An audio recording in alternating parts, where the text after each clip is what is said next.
So for those of you who don't know me, I am Michelle McFadden. I am the Business Development Advisor with the Regional Business Support Network, supporting businesses in Central Alberta through the courtesy of Community Futures Central Alberta and the Town of Olds and Prairie's Economic Development Canada. Wow, that's a mouthful. But basically, I offer services to for-profit businesses from startup to shutdown and everything in between.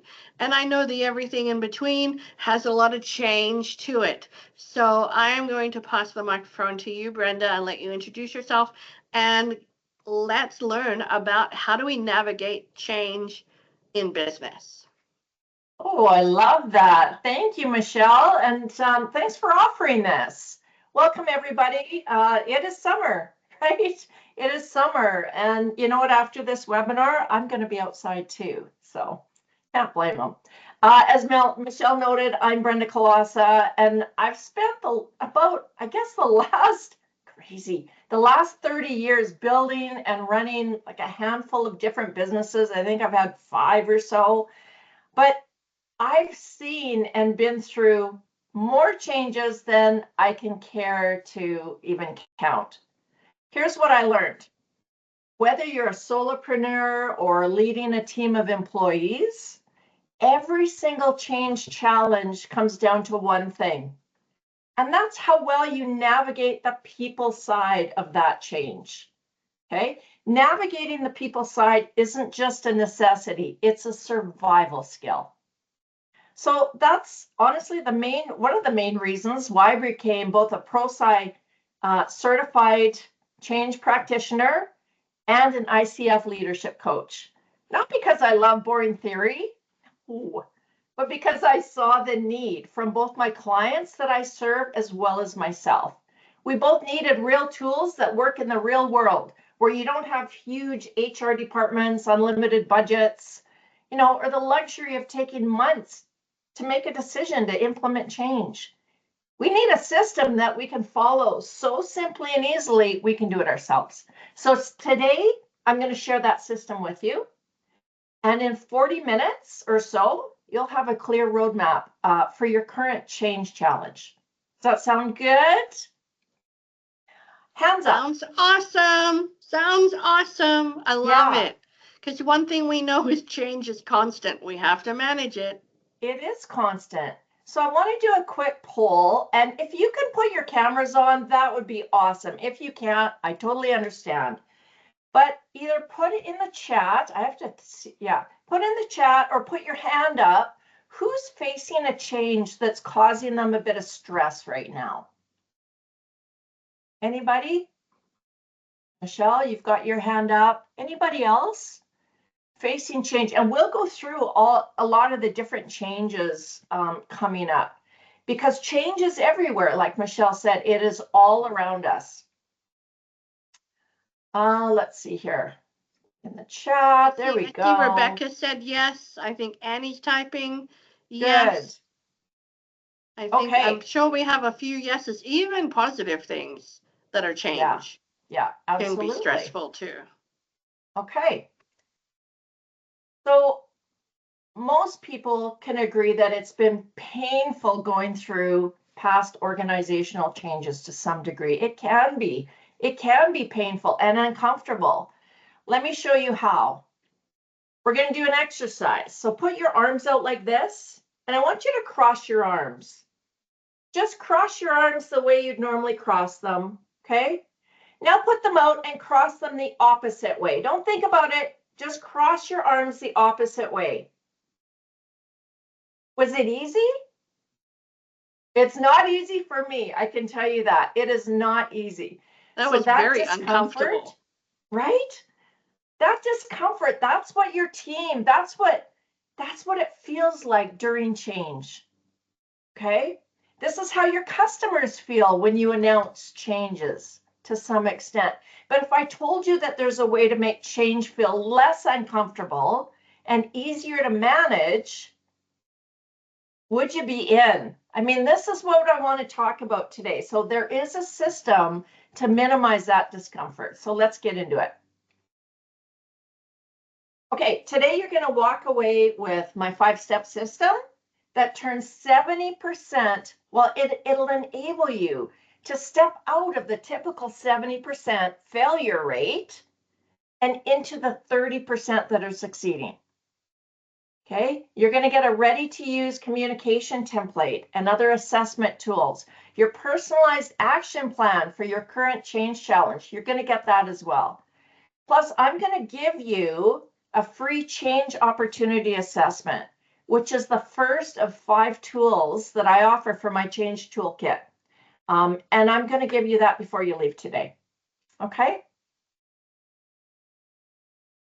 So what the heck is change management? Well, ProSci defines it as the application of a structured process and a set of tools for leading the people side of change to achieve a desired outcome. Okay. Brenda, I'm just going to pause for a second and interrupt. I'm sorry. Are you showing slides right now? Yes. I don't see them. Oh, I was sharing. My apologies, everybody. We were sharing. We were sharing. There we How about go. That? There we go. Look at you managing change already, right in front of us. Let me go back quickly. Okay, how to navigate through change.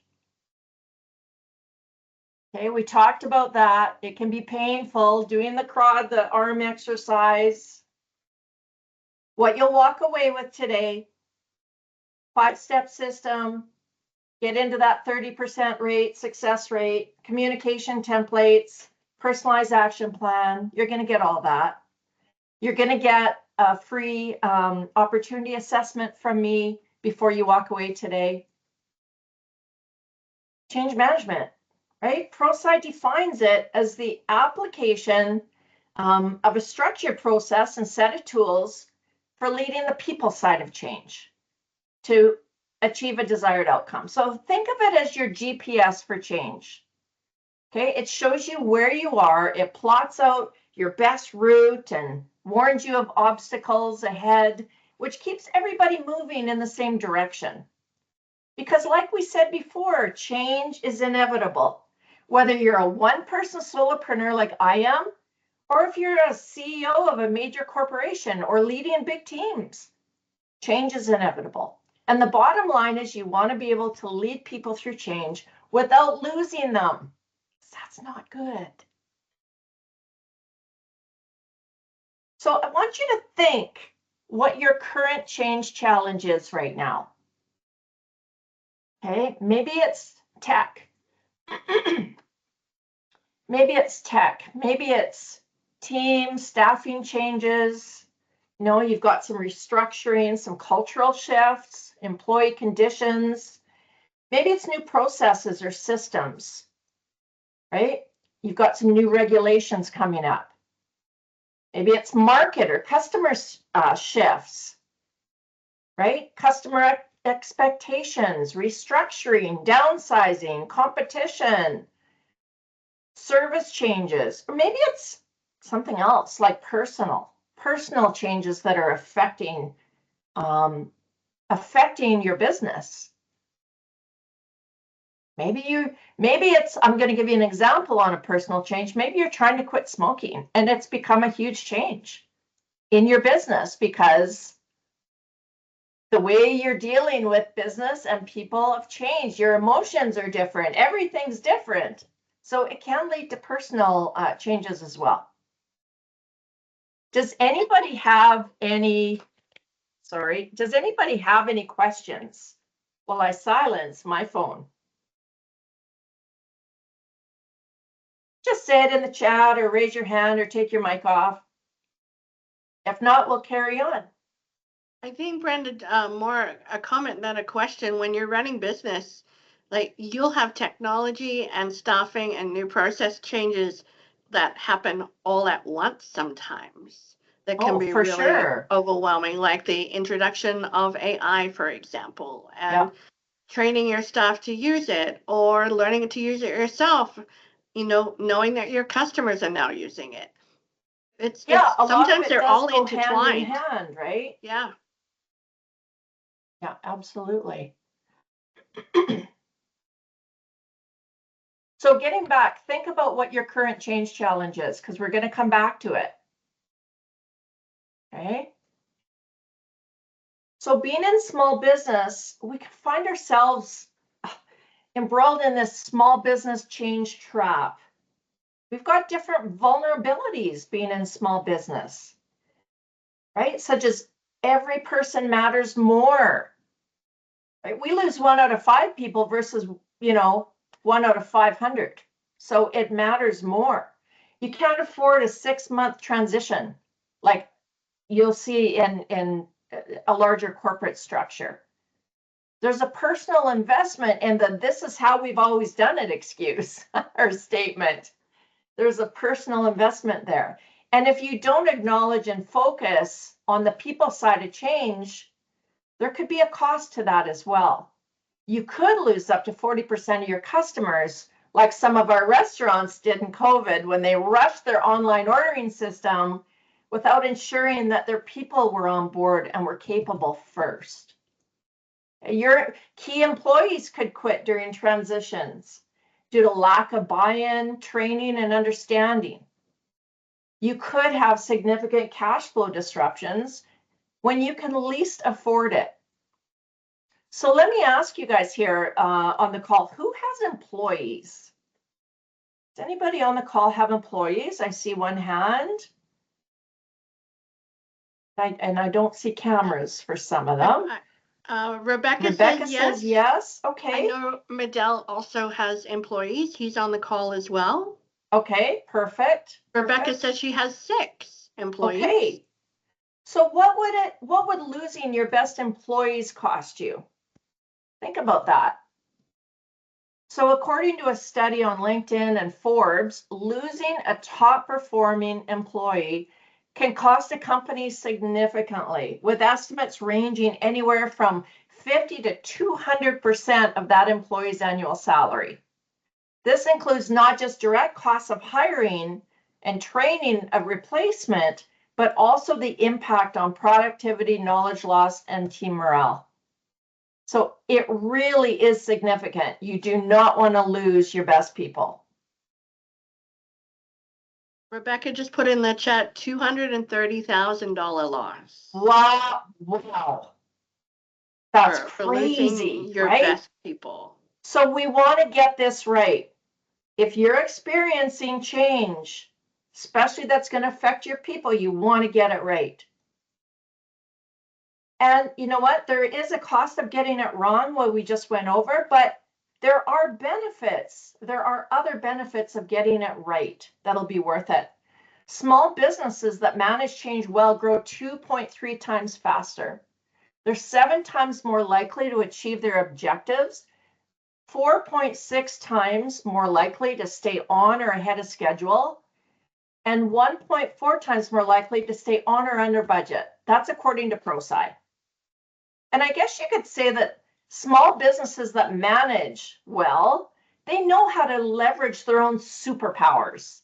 What are superpowers? Well, they include speed, okay? You are able to decide and implement within days, not months. You have agility. You're able to pivot without the corporate red tape. Your relationships, you know your customers personally. And you have this innovation, less of, we've always done it this way, resistance. Okay, you're able to sort of, like I said, make decisions, be more innovative and creative, being a small business. So how do we achieve these superpowers? Well, when it comes to change, change doesn't just happen on its own. Okay, organizational change doesn't happen successfully without looking at the people side of change, one person at a time. So this requires steps or phases. And this is one tool that is extremely handy to know when you're encountering change. Has anybody met ADKAR? Does anybody know about the ADKAR model? Yes? No? See a lot of no's. Well, this model can be a game changer to your change strategy. Okay, it helps to identify where your people are at, well, where they're at along that journey of your change, and when they're facing resistance. So there's 5 steps or building blocks to ADKAR. Number 1 is awareness. Okay, that's the beginning. The goal is you want people to say, I understand why we need to change. I understand of the need. Then you have desire. Okay, I want to support this change, to participate. Then you've got the knowledge component. Okay, knowledge on how to change. The goal is you want people to say, I know how to make this change. Then we move on to ability. Yes, I'm able to implement this change. They have the foundation, they have the support, they have the training. And then finally, reinforcement. Once that change goes live, you have the reinforcement, and you want people to say, I will continue the change. I will sustain the change. So this isn't only an excellent tool to use yourself, but it's a great tool to gauge resistance. I used it a year and a half ago when I first kind of found out about this tool, when I tried to lose weight. I used this tool and I was hesitant. I was resistant. It wasn't happening. Finally, I looked at this model and I said, where's the resistance? I'm aware I have to lose weight. I have the desire to lose weight, but I don't have the knowledge. I don't have the correct knowledge to lose the weight in the way I want to. And that's what held me up. So until I tackled that knowledge, I was at a standstill. So there's many different applications to ADKAR. And the way you use it, like I said, you start with awareness and go down to reinforcement. And it's all with a scale, a 1 to 5 scale. So everybody in your organization, including yourself, rate them between 1 and 5, starting at awareness. And if you see a rating, so 1 is poor, 5 is excellent, let's say. If you see a rating of 3 or under, that's where you start at your earliest barrier point, they call it. So if you've got a 3 on ability and a 3 on desire, you would start where? Anybody? Where would you start looking at improving that? You'd start at desire because it's higher up. It's first. It's before ability. It's before all the rest. Okay. Once that gets to be 4 or above, once you've sort of sat down with people and you've sussed it all out, once that gets to be 4 and above, you move on to the next 3 or below. Does that make sense? It makes sense in my head. So if it doesn't make sense to you, let me know. I love the flow of it though, especially like when you're dealing with yourself as a solopreneur. Yep. Like, oh, I have an awareness that this marketing effort doesn't change. I have a desire to increase my sales. The knowledge point is I don't know how, but once you know, then you have the ability and the reinforcement to rinse and repeat to increase your sales. Right. But also the awareness of when you're dealing with employees, not everybody might be aware that the change needs to happen. Exactly. So starting at that awareness point of a sit down, okay, everyone, let's go for coffee. We need to talk. Yeah, that communication aspect becomes really important. Yeah, absolutely. And then at the bottom there, I've just kind of included a sample timing for a 30-day. So week 1, you'd focus on awareness, getting the message out. Week 2, you'd focus on desire, ensuring that everybody is on board. Week 3 is knowledge, training, making sure everybody can be capable to enforce that and support the change. And then we go to evaluate and go live. And that's where the reinforcement comes in. Okay, once you go live with the change, you have to keep reinforcing it so people don't go back to old habits. Okay, does that make sense? Yes, No, yes, I got a thumbs up. Okay, good. All right, so let's cover an example. Think back to your current change challenge. Okay, think back to what that is. And I want you to rate it 1 to 5 for each block, each building block. Okay, so awareness. Does everybody understand why this change is needed? Desire. Do people want this change to succeed? Do they even want it? Knowledge. Do they know how to make this change? Is everything in place that they can actually make that change and do their job? Ability. Okay, so ability is actually making sure that they can do their job. Can they actually do what's required? And then reinforcement. Will this change stick long term? That's what you need. So write it down on a piece of paper what your own change challenge is, and try and figure out all these building blocks. And then I want you to put in the chat where your lowest score. What building block was your lowest score on?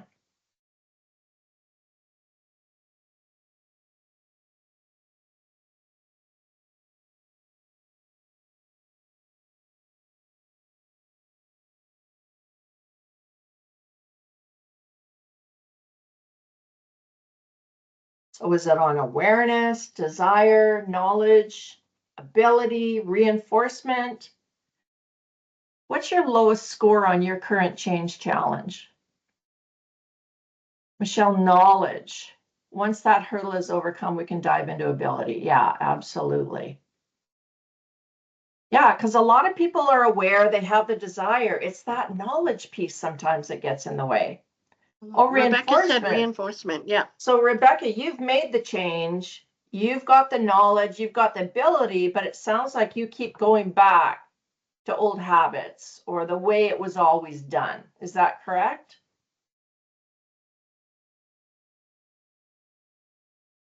More about my staff. Gotcha. Yeah, for sure. So think about that and continue putting them in the chat as you think of it, because it's always interesting. It's interesting to find out where that lowest barrier point is. So let's talk about the first two most important things when you are addressing a new change challenge. Okay, and that is building awareness and desire. So the foundation is awareness. Why do we need this change? Okay, in order to promote that awareness, you're going to want to share the real business risk of not changing. Okay, this is what happens if we don't change. You're going to want to use real data so that they can understand. And a lot of people understand in dollar figures, let me tell you. You're going to want to connect to their personal job security. Okay, this is if you have employees. And if you don't have employees, then think about how you can create awareness yourself. And then we move on to desire. Desire is what's in it for me, the WIFM. Has everybody heard of WIFM? Michelle, I know you have. So what's in it for me? When you're looking at employees, when you're looking at yourself, what's in it for them? What's in it for me? So address that with every person, every role. Acknowledge what they're going to lose. They might lose comfort, their own little comfort bubble. They might lose familiarity. They might even lose they might even have their role restructured or their, I don't know. But that needs to be acknowledged. You need to paint a picture of the better future state after that change. What's your company going to look like?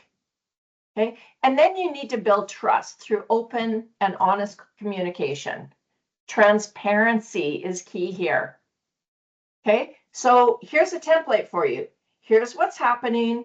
Here's why we have to act. And here's what this means for you. Here's your WIFM. Okay. Here's what this means for you.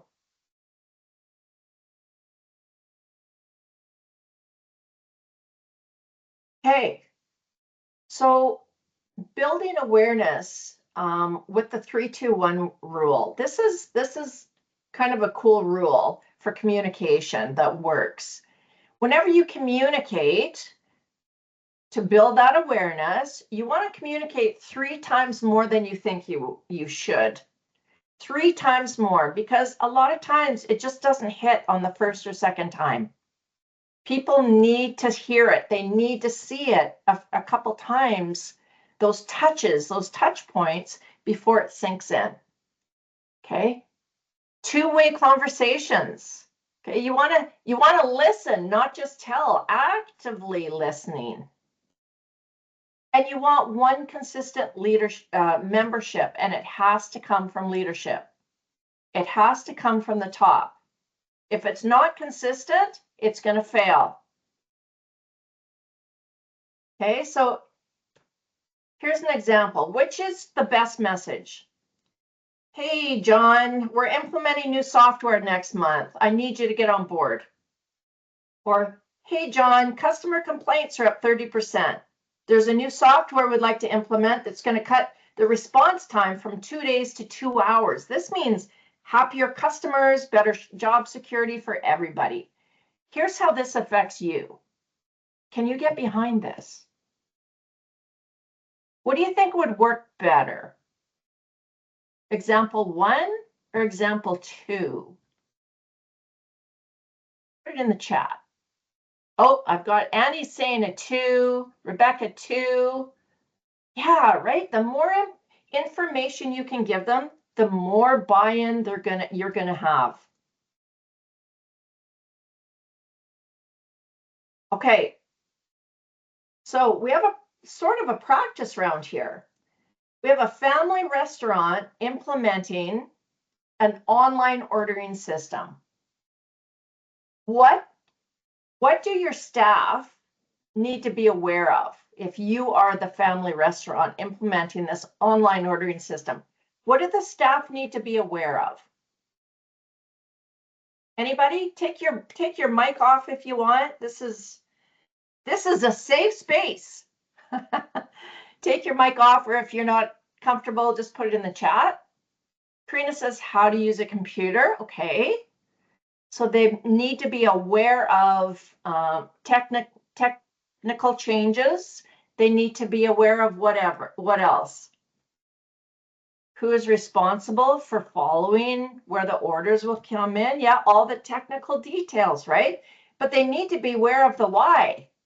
Why are they implementing an online ordering system? Why should your staff even care?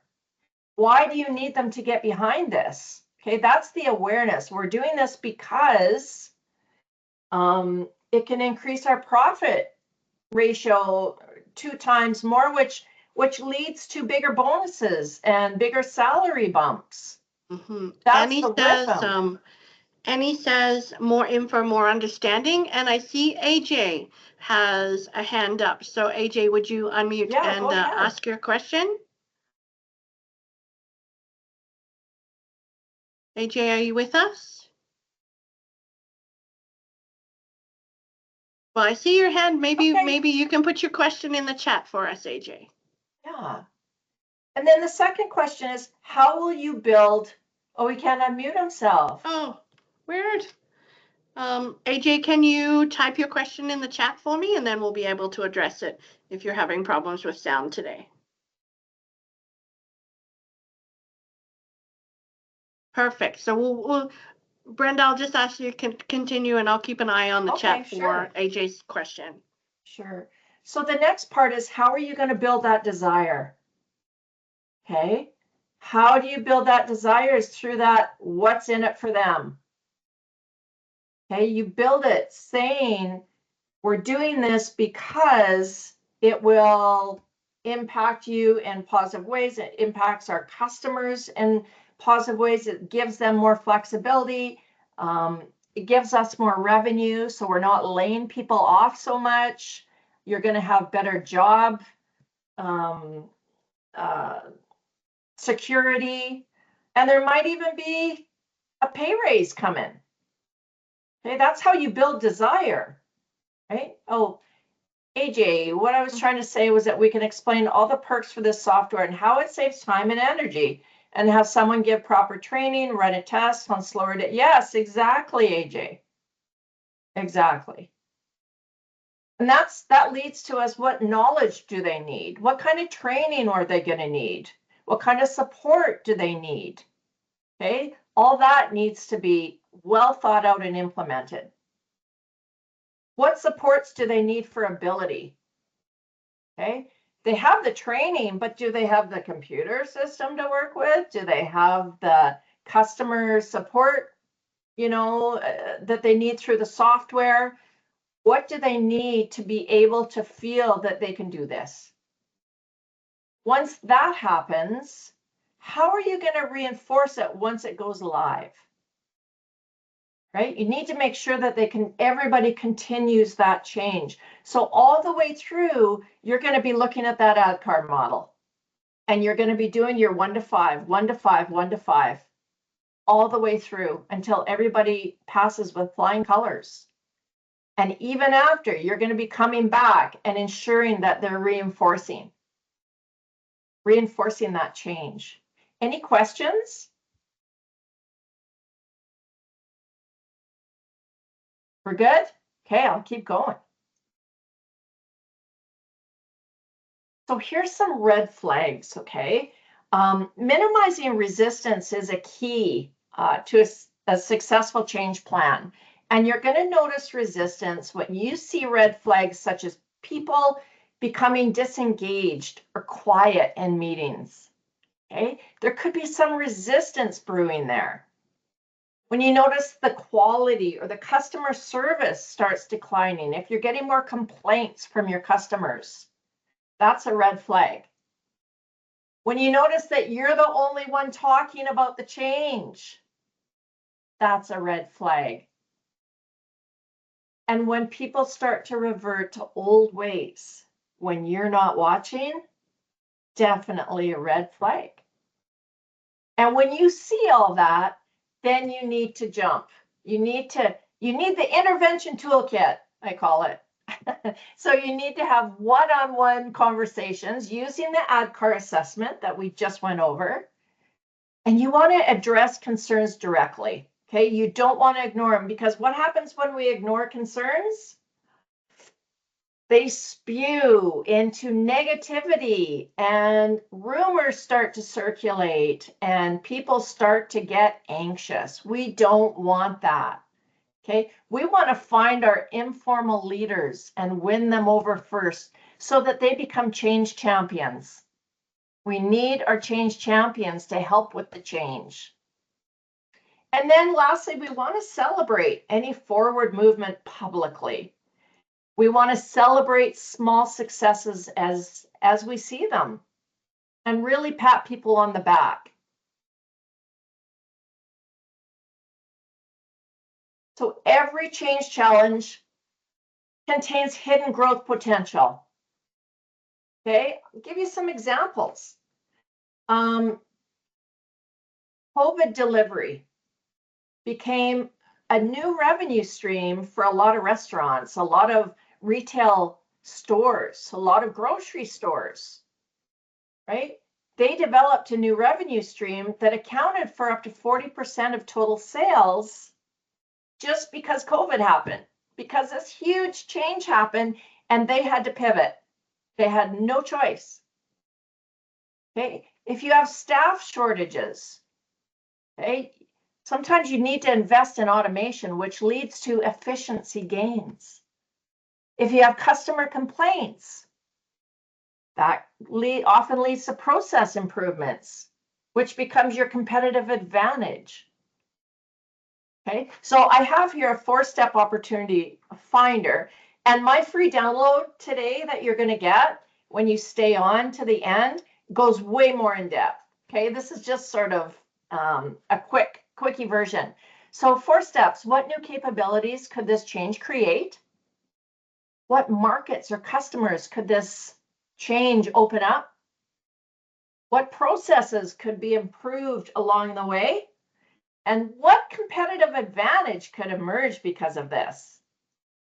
Those are all great opportunities for change. So I want you to think back to your current change. What opportunities are hidden within that change that you're experiencing or that you're about to experience? So just take a second and think about that. Think about your current change challenge and where might you find those diamonds in the rough? Maybe new revenue streams, maybe new process improvements, maybe skill development or market differentiation. There's a lot of potential there. And if you want, put one potential opportunity in the chat. Okay, if you can think of a potential opportunity for your change, put it in the chat and I'll keep going. So I also want to leave you with a 30-day change action plan template. Okay, and I am going to put this in the chat, but week 1, you're building awareness. Okay, we touched on this earlier. So when you're building awareness, you're going to draft your why this change message using that template that we went over.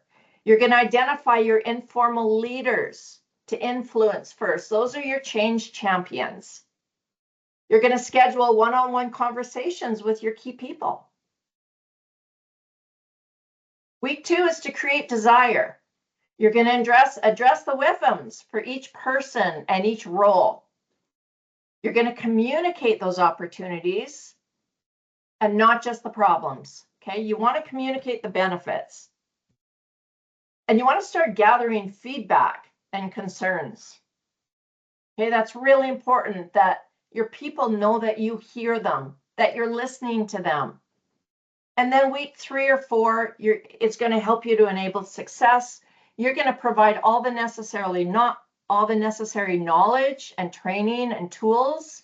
You're going to remove obstacles and provide support. And you're going to celebrate early wins publicly. From there, we go live and continue to reinforce.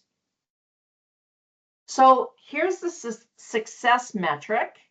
There, I just put that in the chat. Here's the success metric for you. What will be different 30 days from now for the betterment of yourself, your company, your organization? What's going to be different 30 days from now? That's your KPI. That's your success metric. Does all that make sense? That's a great tool, Brenda, both for, sitting down as a solopreneur. This is a great self-awareness exercise as well to motivate yourself, but also a great, if you have employees, to sit down and use this template to have that, crucial conversation. For sure. And it just gives you an easy roadmap. You're not floundering going, what do I do next? Right? Check, check, check, check, check. Okay. Well, we made it. We made it. And I promised you a free opportunity assessment worksheet download. I'm going to put that in the chat as well right now. Okay. That is straight from my 5-part toolkit that I give my clients to be able to better manage change better. So this digs a little bit deeper than what we went over today, as I acknowledged, and it helps to really flip change challenges into growth opportunities. So have at it, click on that, download it. That is for you, free of charge. And for those of you who are watching the recording, the link to that will be in your email as well. What an amazing gift. Thank you, Brenda. There you go. That's amazing. Yeah, you're welcome. And I'd love for you to connect with me on LinkedIn. Facebook, if you're on Facebook, I've got a page. LinkedIn, just connect with me personally. That would be great. But I want to tell you, here's what I've learned from helping so many business owners and leaders and entrepreneurs over my 30 years of being in business. It's that finding the opportunity is just the beginning. Okay, you've got a great tool for that, but it's just the beginning. You still need to get people excited. You still need to communicate clearly and overcome resistance. So that's why I felt like I needed to create a special change breakthrough session for small business because it's different from the corporate world. It just is. So what I want to offer you today is a focused 90-minute strategy session where we build your roadmap for your specific change using all of my 5 professional tools. The opportunity assessment, which you already have, the customized communication strategy, resistance troubleshooting system, a complete ADKAR assessment, and the progress tracking system. So normally I run that at $207, but today I want to offer it to you for $117. Okay, so it's $90 off. And my challenge to you is that if you have any change that impacts your people in the next 90 days, I challenge you, I'd love it if you book this session because change made in crisis mode is really, really expensive, regardless of having all the necessary change experts and project managers in place. As a small business, this pays itself the first time you navigate change without losing a key employee and your sanity, honestly. So take advantage of it. It's for today only. And if you're receiving this on email, I will honor that. Just tell me that you just received it on email. But this will be coming down, well, within 2 days. I'm going to take that down and the normal price will be up instead. Well, thank you Okay. so much for the RBSN special gift, Brenda. That's amazing. Well, of course. Right? Of I course. love how our network supports each other and supports the businesses that we serve. Amazing. So before we allow Brenda to leave, because she's got so many great nuggets of information, if you have any questions, please unmute and ask away for a little Q&A. Yeah. Let's answer some questions. Anybody? Is that clear like mud, or are you still, or is there some confusion anywhere? Annie, I see you. Okay, letter K for knowledge. I'm not super familiar with this platform we're on, but how do you download the chat? Can you? Chat. Yeah, you can just click on the link in the chat and it should open up a new tab to the link itself. If not, I will have the recording in your inbox within 72 hours. So within the next few days, you'll have that link as well. You can click on that. And yeah, AJ, you'll get the link via email when we send out the recording as well. Sounds good. Thank you so much, Brenda. You were very to the point, very knowledgeable, and I did learn a lot today. So I really appreciate both you and Michelle. Really appreciate. Wonderful. Thanks, guys. Well, I'm going to call that's a wrap. And on behalf of the Regional Business Support Network, thank you to Brenda Colossa. She's one of my mentors that I go to when I need to work through change. So I highly recommend. And that 117, get on it. It is a steal of a deal, worth your investment. Oh my goodness. Take advantage of that offer for sure. And for those of you wanting to know what's next, our next episode of Biz Bites, I'm going to be the instructor. So how exciting is that? I'm going to be sharing my top tips on how to retain your customer base, because we all know customer retention and loyalty is super important to success. And you need an 80% customer return rate to make sure you're a profitable business. So I'm going to share in September. So watch for that. I'll be sharing in September some tools and hacks and tips and all the good things on how to keep your customers coming back. So join me for that. Watch your emails. And again, the Regional Business Support Services offers support services for for-profit businesses in our Central Alberta region. And they are absolutely complimentary. So if you haven't already booked, your complimentary appointment to chat with me about your business, book away. I will have the calendar link in the email as well. So thanks everybody for coming, and I'm going to say that's a wrap. Don't forget to follow Brenda at brendacolossa.com. Thanks everybody. Have a great rest of your summer. See you next month. Bye.